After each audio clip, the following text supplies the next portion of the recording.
രണ്ടത്തിലും Germany ആദ്യത്തെ kick പാഴാക്കിയാണ്. വീരോചിതമായിരുന്നു ശരിക്കും ബ്രസീലിന്റെ തിരിച്ചുവരവ്. അത്ര തന്നെ സങ്കടകരമായിരുന്നു ജർമ്മനിയുടെ മടക്കം. 7-1 എന്ന സ്കോറിൽ തുടങ്ങിയവരാണ് ജർമ്മനി. ഈ ആഘോഷമായിരുന്നു. ഈ മത്സരത്തിൽ താരമായി മാറിയത് കസമിയറോണ്. ആ ഗോൾ പിറന്നതോടുകൂടി ജപ്പാന്റെ വിദ്യ അവിടെ കുറിക്കപ്പെട്ടിരിക്കുകയാണ്. അത് തടയാൻ ജപ്പാനീസ് പ്രതിരോധത്തിന് കഴിഞ്ഞതുമില്ല, പിന്നെ തിരിച്ചു വരാനുള്ള സമയവുമില്ല.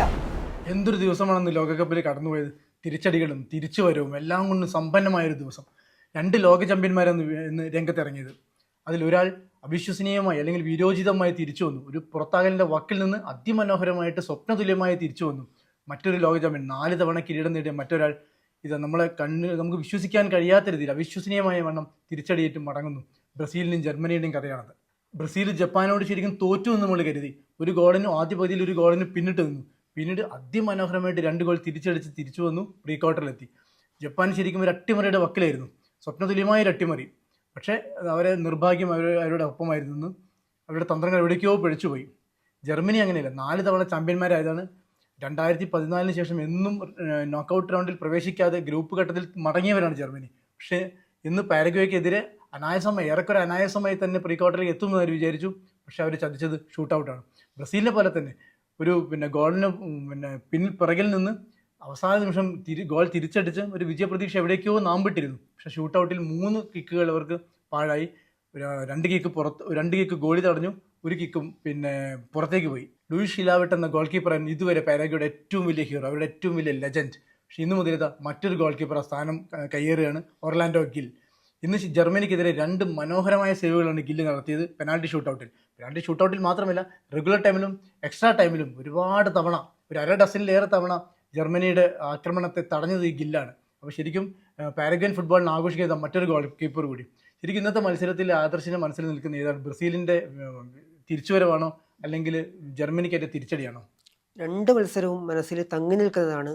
അത് ഓരോ ഫുട്ബോൾ പ്രേമിക്കും ഈ ലോകകപ്പിലെ തന്നെ ഏറ്റവും സുന്ദരമായ, അവർ കൺകുളിർക്കെ ആസ്വദിച്ച ഒരു പ്രകടനമാണ് ഈ 2 മത്സരങ്ങളിൽ ഉണ്ടായിട്ടുള്ളത്. ആദ്യം ബ്രസീലിൻ്റെ കാര്യം എടുക്കുകയാണെങ്കിൽ സ്വപ്ന സമാനമായ തിരിച്ചുവരവാണ് ഹൂസ്റ്റണിൽ നമ്മൾ കണ്ടത്.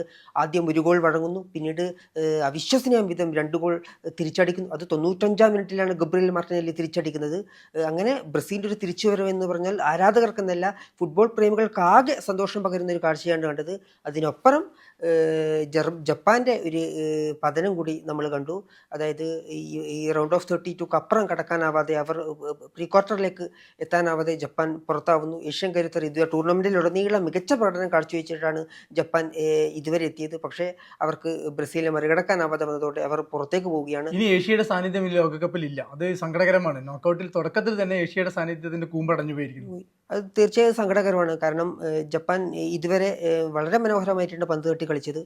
അതുകൊണ്ട് നമ്മൾ പ്രതീക്ഷിച്ചു ബ്രസീൽ ഒരുപക്ഷെ അട്ടിമറിച്ചേക്കാം എന്ന് നമ്മളൊക്കെ പ്രതീക്ഷിച്ചു. പക്ഷേ അവസാന മിനിറ്റിൽ ഗബ്രിയേൽ മാർട്ടിനെല്ലിയുടെ ഒരു മനോഹരമായ ഗോള് ജപ്പാന് പുറത്തേക്കുള്ള വഴി തുറന്നിരിക്കുകയാണ്. നമ്മൾ ഗോളുകളിലേക്ക് വന്നാൽ ആദ്യം തന്നെ ജപ്പാൻ ലീഡെടുക്കുന്നത് കണ്ടു. ബ്രസീൽ അക്ഷരാർത്ഥത്തിൽ ഞെട്ടുന്നത് നമ്മൾ കണ്ടു. 29-ാം മിനിറ്റിൽ കേഷു സാനു, അതായത് ആ ഗോൾ വന്ന വഴി നമ്മൾ നോക്കണം. അതായത് ഡാനിലോയുടെ മിസ്പാസിൽ നിന്ന് ആ ഗോൾ പിറക്കുന്നത്, മധ്യനിരയിൽ നിന്ന് സാനോ പന്തെടുത്തിട്ട് പായുകയാണ് ചെയ്യുന്നത്. അതിന്റെ പിറകെ കസമിറോ ഓടുന്നുണ്ട്. പക്ഷെ കസമിറോ ഓടി പിടിക്കാൻ സാധിക്കുന്നില്ല. ഏതാണ്ട് 40 മീറ്ററോളം പന്തുമായിട്ട് ഓടി, പക്ഷെ പിടിക്കാൻ സാധിക്കുന്നില്ല. ശരിക്കും കാസമിറോന്റെ ഒരു പ്രായം അല്ലെങ്കിൽ ഒരു വേഗത കുറവ് ശരിക്കും ഗോളിൽ നേടിയിട്ടിരുന്നില്ലേ? കസമിറോയുടെ വേഗത കുറക്കാൻ അപ്പുറത്തേക്ക് സാനോയുടെ വേഗത അപാരമായി കുതിക്കുകയാണ് ചെയ്തത്. അതായത് പേരുകേട്ട ജപ്പാൻ നേതൃത്വത്തിന്റെ പേരുകേട്ട ഡിഫൻസീവ് മിഡ്ഫീൽഡറാണ്. പക്ഷെ അദ്ദേഹം ഇത്രത്തോടെ സ്പീഡിൽ കുതിക്കുന്നത് നമ്മളാരും കരുതിയിരുന്നില്ല. അദ്ദേഹം പന്തുമായിട്ട് വെട്ടിത്തിരിഞ്ഞിട്ടാണ് അദ്ദേഹം കുതിക്കുന്നത്. സാനോ ഒരു വിവാദ നായകനായിരുന്നു ഇന്നലെ വരെ. കാരണം ഒരു കൂട്ട ബലാത്സംഗ കേസിൽ പ്രതിയാണ്, അറസ്റ്റിലായ ആളാണ്, ഒരുവിധം ഒത്തുതീർപ്പാക്കിയതാണ്. ഫുട്ബോൾ ഈ സാനോയെ ടീമിലെടുത്തതിൽ ശരിക്കും വലിയ വിമർശനം ജപ്പാനിലുണ്ട്. ഗാനയുടെ തോമസ് പാർട്ടി സമാനമായ ഒരു കേസിൽ ഉൾപ്പെട്ടിരുന്നു. ഇവരെ പുറത്താക്കണം എന്ന് പറഞ്ഞ് വലിയ ആവശ്യങ്ങൾ, വലിയ പ്രക്ഷോഭമായിരുന്നു ജപ്പാനിൽ നടന്നത്. ശരിക്കും ഒരു വില്ലനാണ്. ഇപ്പോഴും ജനങ്ങളുടെ മനസ്സിലൊരു വില്ലൻ പരിവേഷമായിരുന്നു. പക്ഷെ ഒരൊറ്റ ദിവസം കൊണ്ട്, ഒരൊറ്റ ഓട്ടം കൊണ്ട്, ഒരൊറ്റ ഗോള് കൊണ്ട് ആ ഒരു വീരപരിവേഷത്തിലേക്ക് അങ്ങ് മാറുകയായിരുന്നു ശരിക്കും സാനോ ചെയ്തത്. പക്ഷെ അതിന് അല്പായുസായിരുന്നു ഉണ്ടായിരുന്നത്. അത് 2-ാം പകുതിയോടുകൂടി അടിമുടി മാറിപ്പോയി. ശരിക്കും ആദ്യ പകുതിയിൽ നമ്മൾ പ്രതീക്ഷിച്ച ബ്രസീലിന്റെ കളി അല്ലല്ലോ കണ്ടത് ശരിക്കും. ആദ്യ പകുതിയിൽ ബ്രസീലിൻ്റെ കളി മാത്രമല്ല ജപ്പാന്റെ കളി നമ്മളെ ആശ്വസിപ്പിക്കുന്നതായിരുന്നില്ല. നമ്മൾ നേരത്തെ കണ്ട ജപ്പാൻ ഉടനീളം നമ്മൾ പ്രതീക്ഷിച്ചത് കൗണ്ടർ അറ്റാക്കുകളിലൂടെ ചടുല നീക്കങ്ങളിലൂടെ മുന്നേറുന്ന ജപ്പാൻ ആയിരിക്കും നമ്മൾ കാണുക എന്നാണ് പ്രതീക്ഷിച്ചത്. പക്ഷേ ജപ്പാൻ ആദ്യ മിനിറ്റുകളിൽ നമ്മൾ ശ്രദ്ധിച്ചാൽ മനസ്സിലാക്കും ഹൈബോൾ ആണ് ജപ്പാൻ കളിച്ചത്. അതായത് ബ്രസീൽ ഡിഫൻസിനെ ഹൈബോൾ കൊണ്ട് മറികടക്കാനാണ് അവർ ശ്രമിച്ചത്. അത് എന്താണെന്ന് നമ്മളെ കണ്ടു നിന്നവരൊക്കെ അത് അത്ഭുതപ്പെടുത്തി. കാരണം ഒരിക്കലും ജപ്പാൻ ഹൈബോൾ കളിച്ചിട്ട് ഒരിക്കലും ബ്രസീൽ പോലുള്ള ടീമിനെതിരെ മുന്നേറാൻ ഒരിക്കലും സാധിക്കില്ല. അത് തുടർച്ചയായി പരാജയപ്പെടുന്ന നമ്മൾ കണ്ടു. പരാജയപ്പെട്ടതിന് ശേഷമാണ് മുറിയാസു ടാക്ടിക്സ് ആകെ മാറ്റുന്നത്. പിന്നെ അവർ വിങ്ങുകളിലൂടെയും മധ്യനിരയിലൊക്കെ ഹോൾഡ് ചെയ്തിട്ട് ടാക്ടിക്സ് മാറ്റുന്നത് നമ്മൾ കണ്ടു. ആദ്യം അവർ നടപ്പാക്കിയ ടാക്ടിക്സ് വളരെ അധികം പരാജയപ്പെടുന്ന നമ്മൾ കണ്ടു. അത് ജപ്പാൻ്റെ അവർ ഒരിക്കലും തന്ത്രത്തിനുള്ള ഒരു തിരിച്ചടിയായിട്ട് നമുക്ക് വേണമെങ്കിൽ വിലയിരുത്താം. അതിനുശേഷമാണ് ബ്രസീൽ നേരത്തെ സൂചിപ്പിച്ചതുപോലെ തന്നെ ബ്രസീലിൻ്റെ കളിയും ആദ്യം വളരെ ശ്രദ്ധയോടെയാണ് അവർ കളിച്ചത്. കൂടുതൽ അറ്റാക്കുകൾക്ക് മുതിരാതെ പന്ത് ഹോൾഡ് ചെയ്തിട്ട് ജപ്പാനെ പ്രതിരോധത്തിലാക്കാൻ കിട്ടിയ അവസരങ്ങളിൽ മാത്രം മുന്നേറുക എന്നൊരു തന്ത്രമാണ് ഉപയോഗിച്ചത്. നമ്മൾ നേരത്തെ മത്സരങ്ങളിൽ കണ്ടതുപോലെ വിനീഷ്യസിന്റെ ഒരു കുതിപ്പൊന്നും ഈ മത്സരത്തിൽ അങ്ങനെ പ്രകടമായിരുന്നില്ല. ശരിക്കും എനിക്ക് തോന്നുന്നു അവർ ആദ്യ പകുതിയിൽ ജപ്പാൻ വല്ലാതെ അമിത പ്രതിരോധത്തിലേക്ക് വലിഞ്ഞു. ആ സമയത്ത് വിനീഷ്യസിനെ ഒന്നും കാര്യമായിട്ടും ചെയ്യാനും കഴിഞ്ഞില്ല. അവർ മാത്യൂസ് കുനിയെ നന്നായിട്ട് മാർക്ക് ചെയ്തു. എനിക്ക് ശരിക്കും ഒന്നും തന്നെ ചെയ്യാൻ സാധിച്ചില്ല. കൂടുതൽ സമയം വലത് വിങ്ങിൽ റിയാനാണ് പന്ത് കൊടുത്തുകൊണ്ടേയിരുന്നത്. റിയാനിലൂടെ കാരണം കുറച്ച് എങ്കിലും മുന്നേറ്റം നമ്മൾ കാണാൻ സാധിച്ചത്. ഇപ്പുറം വിനീഷ്യസ് ആവട്ടെ, വിനീഷ്യസ് എടുക്കുന്ന അധികം മുന്നേറ്റങ്ങൾ ഉണ്ടായതുമില്ല. അതൊരു ബ്രസീൽ ആദ്യ പകുതിയിൽ അതൊരു തിരിച്ചടിയായി വേണം.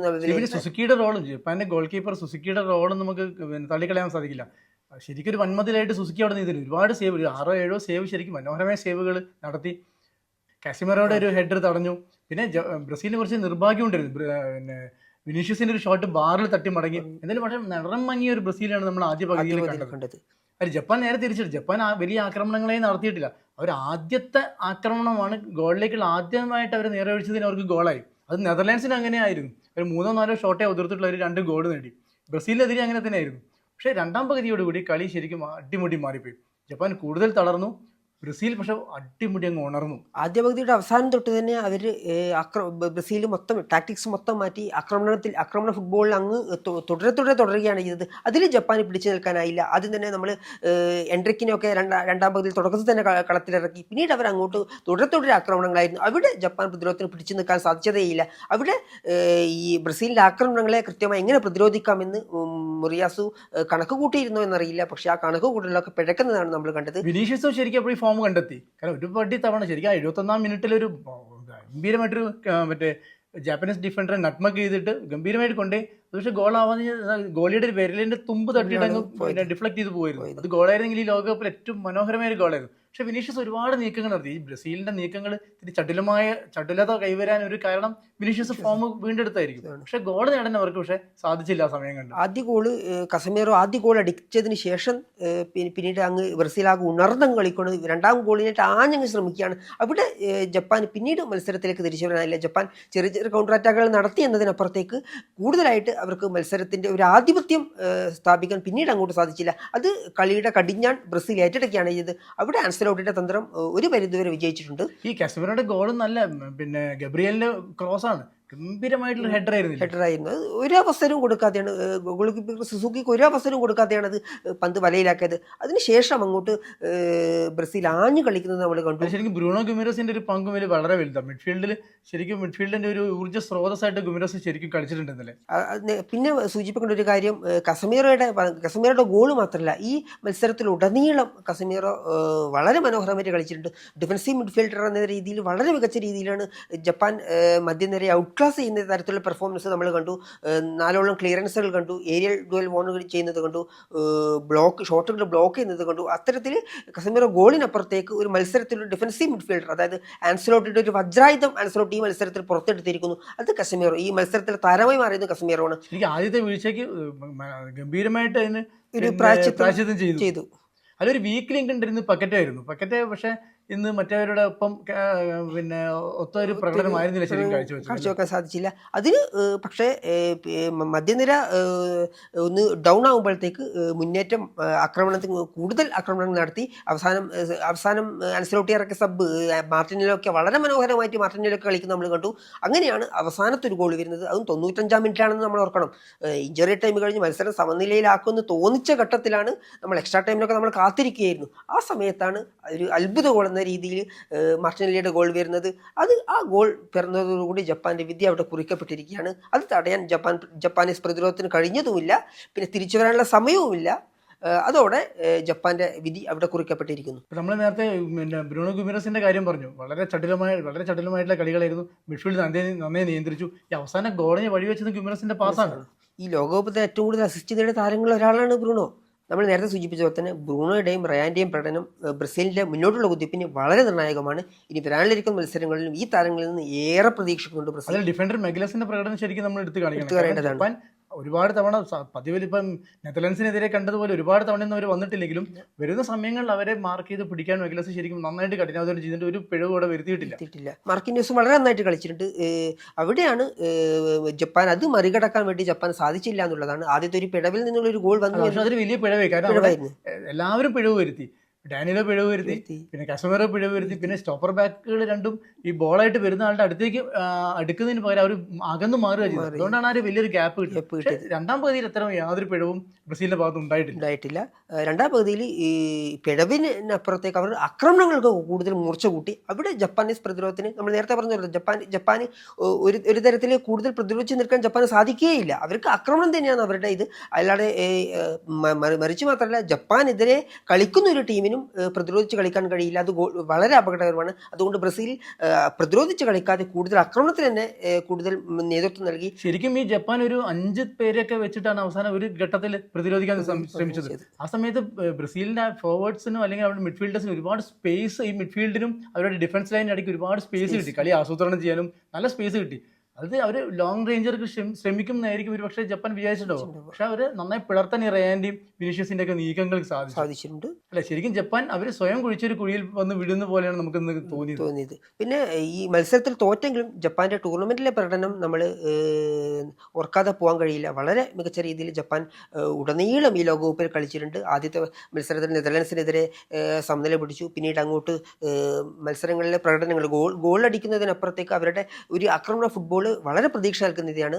അതായത് ഈ അടുത്ത കാലത്തൊന്നും ജപ്പാൻ ഇത്ര മനോഹരമായിട്ട് കളിച്ചിട്ടില്ല. 2022 നമുക്ക് ഓർമ്മയുണ്ട്, ജർമ്മനി സ്പെയിനും അടങ്ങിയ ഗ്രൂപ്പിൽ 1ാം സ്ഥാനക്കാരായിട്ടാണ് അവർ അടുത്ത റൗണ്ടിലേക്ക് പ്രവേശിച്ചത്. ആ ഒരു പ്രകടനം, സ്ഥിരതയായ ഒരു പ്രകടനം 2026 അവർ ആവർത്തിക്കുന്നു. അത് അടുത്ത റൗണ്ടിൽ കടക്കാനായിരുന്നില്ലെങ്കിൽ പോലും അവരുടെ ആ പ്രകടനം, അവരുടെ ഡിഫൻഡർമാരൊക്കെ ശരിക്കും നമ്മൾ കൈയടി കൊടുക്കണം. ടോമിയാസു, തനിഗുച്ചി, ഇറ്റോ, ഇവരുടെയൊക്കെ പ്രകടനം ശരിക്കും പറഞ്ഞാൽ കൈയടി കൊടുത്തേ പറ്റും. അത്രയും സമയം ഒരു ബ്രസീലിനെ നന്നായിട്ട് പ്രതിരോധിച്ച് നിർത്തിയിരുന്നു. പക്ഷേ ചില ഇൻഡിവിജ്വൽ ബ്രില്യൻസ് ഉണ്ടാവില്ല കളിക്കാർക്ക്. അതിലാണ് ശരിക്കും ജപ്പാൻ എവിടെയോ പിഴച്ചു പോയത്. കാരണം ബ്രസീലിൽ ഇൻഡിവിജ്വൽ ബ്രില്യൻസ് എന്ന രീതിയിൽ ബ്രസീൽ ഏറെ മുന്നോട്ട് എത്തുന്നുണ്ട്. അവിടെയാണ് ഒരു അഡ്വാൻറ്റേജ്, ഒരു അപ്പർ ഹാൻഡ് ബ്രസീലിന് നമ്മൾ കൊടുക്കേണ്ടത്. കാരണം കസമീറോയുടെ ആയാലും അവസാനം മാർട്ടിനെല്ലി ഇതായാലും അവരുടെ ഒരു ബ്രില്യൻസ്, അതായത് മാർട്ടിനെല്ലിയുടെ ഗോളൊക്കെ നമുക്കറിയാം. ബ്രൂണോ ഗിമറസ് ബോക്സിലേക്ക് ബോൾ തട്ടിയതും ഒരു സ്റ്റോപ്പ് പോലും ചെയ്യാണ്ടാണ് പെട്ടെന്ന് ഫസ്റ്റ് ഷോട്ട് തന്നെ പോസ്റ്റിലേക്ക് ഉതിർക്കുകയാണ്. അതാണ് അവസാനം ഗോളായിട്ട് മാറുന്നത്. അത്തരത്തിൽ ഇൻഡിവിജ്വൽ ബ്രില്യൻസിൻ്റെ കാര്യത്തിൽ ജപ്പാൻ അല്പം പിറകോട്ട് പോയി. അത് ഈ മത്സരത്തിൽ തിരിച്ചടിയായിട്ടുണ്ട്. നമ്മൾ കരുതിയ കമേഡയും മെയ്തിയെന്ന് നമ്മൾ നേരത്തെയുള്ള മത്സരങ്ങളിൽ, നെതർലാൻഡ്സിനെതിരെയുള്ള മത്സരങ്ങളിൽ നിന്ന് കണ്ടതുപോലെ അത്ര അങ്ങോട്ട് ഔട്ട്ഷൈൻ ചെയ്യാൻ അവർക്ക് നിന്ന് സാധിച്ചിട്ടില്ല. അത് നേരത്തെ സൂചിപ്പിച്ചതുപോലെ തന്നെ കസമീറോയുടെ പ്രകടനം എടുത്തു പറയേണ്ടത്. കസമീറോ ഒരു തരത്തിൽ അവരെ കൂടുതൽ മുന്നേറ്റങ്ങൾക്ക് സമ്മതിച്ചില്ല എന്ന് പറയുന്നതാകും നല്ലത്. ഇന്ന് പക്ഷേ നെയ്മറെ ആഞ്ചലോട്ടി ഇറക്കിയിട്ടില്ല. അതെന്തായിരിക്കും കാരണം?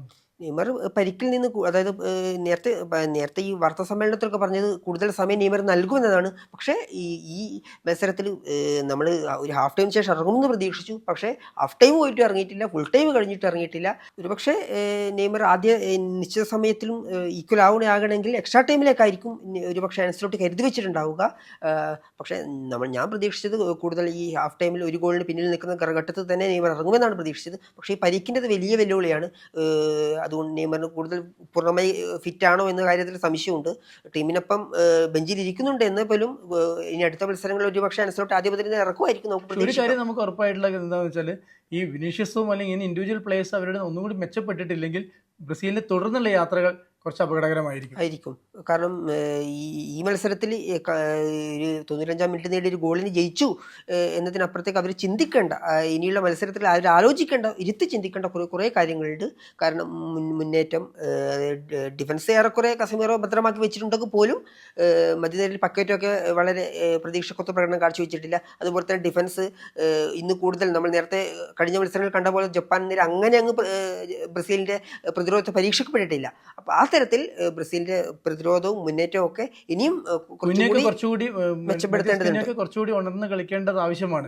കൂടുതൽ കരുത്തരായ എതിരാളികളാണ്. അപ്പം കുറച്ചുകൂടി മാറ്റങ്ങൾ ബ്രസീലിൽ വന്നെങ്കിൽ മാത്രമേ അവർക്ക് മുന്നോട്ട് ഇനി പോകാൻ സാധിക്കൂ. ഒരു പക്ഷേ ഇനി നെയ്മറൊക്കെ ആദ്യ ലെവലിൽ ആൻസലോട്ട് പരീക്ഷിക്കാനുള്ള സാധ്യതയും നമുക്ക് തള്ളിക്കളയാനാവില്ല. വീരോചിതമായിരുന്നു ശരിക്കും ബ്രസീലിന്റെ തിരിച്ചുവരവ്. പക്ഷെ അത്ര തന്നെ സങ്കടകരമായിരുന്നു പിന്നെ ജർമ്മനിയുടെ മടക്കവും. കാരണം 7-1 എന്ന സ്കോറിൽ തുടങ്ങിയവരാണ് ജർമ്മനി. വലിയ ആഘോഷമായിരുന്നു. അവർ ഇക്വഡോറിന്റെ കളിയിൽ തോറ്റതോടുകൂടി തന്നെ അതിന്റെ സംശയം തുടങ്ങി. ഇത് എത്ര സമയം ഇതേ രീതിയിൽ എത്ര മുന്നോട്ട് പോകുന്നു. ആ ആശങ്കകൾ ഒന്നും അസ്ഥാനത്തായിരുന്നില്ല എന്ന് തെളിയിച്ചു ശരിക്കും റൗണ്ട് ഓഫ് 32 മത്സരം. പാരഗ്വേ ജർമ്മനിയായിട്ട് താരതമ്യം ചെയ്യുമ്പോൾ അത്ര വലിയൊരു ടീമൊന്നും ആയിരുന്നില്ല. ഈ ലോകകപ്പിൽ തന്നെ അവർ ആ ഒരു മത്സരമാണ് ജയിച്ചത്. ഒരു മത്സരം സമനിലയിൽ മൂന്നാം സ്ഥാനക്കാരായിട്ടാണ്. അപ്പം ഒരു കാരണവശാലും ജർമ്മനിക്ക് ഒത്ത എതിരാളിയേ ആയിരുന്നില്ല.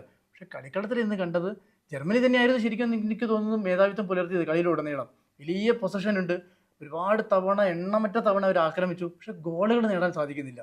അത്ര ഗംഭീരമായിട്ടാണ് പിന്നെ പാരഗ്വേ അവരുടെ പ്രതിരോധിച്ചിരിക്കുന്നത്. കാരണം ജർമ്മനിയെ പ്രതിരോധിച്ച് നിർത്തുന്നതിൽ അവരുടെ ഗോൾ കീപ്പർ ഗില്ല് വഹിച്ച പങ്ക് വളരെ വലുതാണ്. ഷൂട്ടൗട്ടിൽ മാത്രമല്ല റെഗുലർ ടൈമിലും എണ്ണമറ്റ അവസരങ്ങളാണ് പിന്നെ ജർമ്മനിക്ക് ലഭിച്ചിരിക്കുന്നത്. പക്ഷെ അതൊന്നും അവർക്ക് ഗോളായിട്ട് കൺവേർട്ട് ചെയ്യാൻ പറ്റാതിരുന്നതിൻ്റെ ഒരു കാരണം ഇവരുടെ പാരഗ്വേയുടെ പ്രതിരോധവും അവരുടെ ഗോൾ കീപ്പറുടെ മികവും തന്നെയാണ്. ശരിക്കും പറഞ്ഞാൽ അത്ര ഒരു ആവേശകരമായ ഒരു മത്സരമായിരുന്നില്ല. വളരെ ഏകപക്ഷീയമായ മത്സരമായിരുന്നു. പലപ്പോഴും ഇത് വിരസമായിട്ടാണ് നീങ്ങിയിരുന്നു. എങ്ങനെയായിരുന്നു ശരിക്കും ജർമ്മനി ഒരു ജയം അർഹിച്ചിരുന്നത്? ഇന്ന് ജർമ്മനി മത്സരത്തിൽ പ്രകടിപ്പിച്ചൊരു ജയം അർഹിച്ചിരുന്നു. പക്ഷേ മത്സരത്തിൽ കളിച്ചത് കൊണ്ട് മാത്രമായില്ലല്ലോ, ഗോൾ കൂടി നേടിയാലേ മത്സരത്തിൽ വിജയിക്കുകയുള്ളൂ. ആ പാഠം ജർമ്മനി ഓർക്കുന്നത് നല്ലതാണ്. നമ്മൾ നേരത്തെ സൂചിപ്പിച്ചതുപോലെ തന്നെ മൂന്നാം സ്ഥാനക്കാരായി 8 മികച്ച മൂന്നാം സ്ഥാനക്കാരാണ് ഈ അടുത്ത റൗണ്ടിലേക്ക് കടന്നത്. അതിൽ 7ാം സ്ഥാനക്കാരായിട്ട് മാത്രമാണ് പാരഗ്വേ അടുത്ത റൗണ്ടിലേക്ക് കടങ്ങുന്നത്. ആ 7ാം സ്ഥാനക്കാരായി കടന്ന പാരഗ്വേയോടാണ് ജർമ്മനി തോറ്റിരിക്കുന്നത്. വളരെ കുറച്ച് ആക്രമണം ശരിക്കും പാരഗ്വേ നടത്തിയിട്ടുണ്ട്. പിന്നെ ആ ഗോൾ 42-ാം മിനിറ്റിൽ എൻസിസോ നേടിയൊരു ഗോൾ ശരിക്കും അതിമനോഹരമായ ഗോളാണ്. ഗംഭീരമായ ടീം വർക്കിന്റെ ഒരു പിന്നെ ഉൽപ്പന്നമാണ് ആ ഗോൾ. മാത്രമല്ല ജർമ്മനിയുടെ പ്രതിരോധത്തെ എങ്ങനെ പിളർത്താം, സുന്ദരമായിട്ടും അനായാസമായിട്ടും പിളർത്താമെന്ന് എൻസിസോ ആ ഗോളോട് കാണിച്ചു തന്നു. അവിടെ ശരിക്ക് ആ ടീം വർക്കിന് മുന്നിൽ ജർമ്മനി പാളിപ്പോയി. നെഗൽസ്മാന്റെ തന്ത്രങ്ങളെല്ലാം അവിടെ പാളിപ്പോയി. പിന്നെ നെഗൽസ്മാൻ ആദ്യം തന്നെ 11 ഒരു മാറ്റം വരുത്തിയിട്ടുണ്ട്. ഉണ്ടാവിനെ കഴിഞ്ഞ മത്സരത്തിലൊക്കെ സൂപ്പർ സബ്ബായി മാറി ഉണ്ടാവിനെയാണ് ആദ്യ ലെവലിലേക്ക് കളത്തിലിറക്കിയത്. അത് വേണ്ടത്ര ഉണ്ടാവിന് മത്സരത്തിൽ പ്രകടനം കാഴ്ചവെക്കാനേ സാധിച്ചില്ല. മുസിയാലയാണ് പിന്നീട് പകരക്കാരനെ കൊണ്ടുവരുന്നുണ്ട്. എങ്കിൽ പോലും ജർമ്മനിക്ക് ആദ്യ ലെവലിൽ മാറ്റേണ്ടിയിരുന്നോ എന്നൊരു ചോദ്യം ഉയരുന്നുണ്ട്. ഉണ്ടാവിനെ ഇറക്കാത്തതിന് വലിയ വിമർശനം കേട്ടിരുന്നു നെഗൽസ്മാൻ. കാരണം ഒരു പക്ഷെ അതുകൊണ്ടായിരിക്കാം ആദ്യ ലെവലിൽ തന്നെ ഇറക്കിയിട്ടുണ്ടാവുക. പക്ഷെ പലപ്പോഴും പന്ത് കിട്ടിയിട്ടില്ല. പന്ത് കിട്ടിയതൊന്നും വേണ്ട രീതിയിൽ വിനിയോഗിക്കാൻ സാധിച്ചില്ല. അത് കൈമാറുന്ന കാര്യത്തിൽ വളരെ വലിയ വീഴ്ച വന്നു. അപ്പോൾ ഉണ്ടാവുക ഒരു മുനയൊടിഞ്ഞ ആയുധമായിട്ട് നിന്നതായിരിക്കും ഒരു പക്ഷേ ജർമ്മനിയുടെ ഈ പരാജയത്തിന് കാരണം.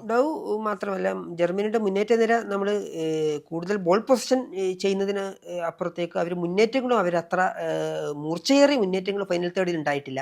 രണ്ടാം പകുതിയിലാണ് ഹാവേർട്സ് ഒക്കെ കുറച്ചുകൂടി ഉണർന്ന് കളിച്ചത്, ഒരു ഗോൾ നേടുകയും ചെയ്തു. പക്ഷേങ്കിൽ നേരത്തെ സൂചിപ്പിച്ചതുപോലെ തന്നെ ഏറെക്കുറെ വിരസമായിരുന്നു ആ മത്സരം. കൂടുതൽ പന്ത് കൈവശം വിളിച്ച് ജർമ്മനി കളിച്ചു. പക്ഷെ ജർമ്മനിക്ക് ചടുലമായ നീക്കങ്ങളോ പാരഗ്വേ പ്രതിരോധത്തെ പിളർത്തുന്ന തരത്തിലുള്ള ആക്രമണങ്ങളോ നടത്താൻ സാധിച്ചിട്ടില്ല. അതിന് സനയായാലും മുസിയാലയായാലും ഒക്കെ കൂടുതൽ പാരഗ്വേ പ്രതിരോധത്തെ പഠിക്കേണ്ടിയിരുന്നു. നെഗൽസ്മാൻ എന്തുകൊണ്ടാണ് അങ്ങനെ ഇറക്കിയതെന്നറിയില്ല. എനിക്ക് തോന്നുന്നു ഇക്വഡോറുമായ മത്സരത്തിൽ അവസാന മത്സരത്തിൽ അവർ തോൽക്കുന്നത് അവരുടെ ടീമിന്റെ തന്നെ മൊത്തത്തിലൊരു മൊറാലിനെ ബാധിച്ചിരുന്നൊരു സംശയമുണ്ട്. കാരണം ജർമ്മനി ശരിക്കും 102-ാം മിനിറ്റിൽ തായൽ ഗോൾ അടിച്ചു.